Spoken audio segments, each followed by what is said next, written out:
është marrë ish uzina mekanike bujqësore, janë investuar 550 milion lek të vjetër, 55 milion lek të reja. Vajti 60 vjet, po ne prap të reja i themi.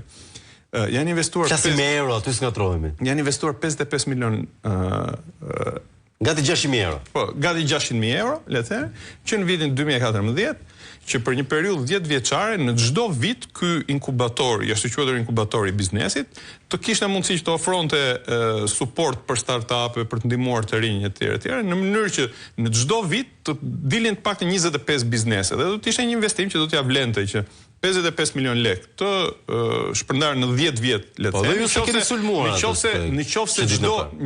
çdo vit do të prodhohesh 25 biznese të reja, veçanërisht biznese lokale, veçanërisht biznese me të rinj, do të ishte një investim që vërtet do t'ia vlente. Për fat keq nuk ka asnjë gjurmë të asnjë të një biznesi të vetëm, jo 25 në vit për 10 vjet, pra 250 biznese, por një i vetëm që të ketë funksionuar fal kësaj skeme, e cila vetëm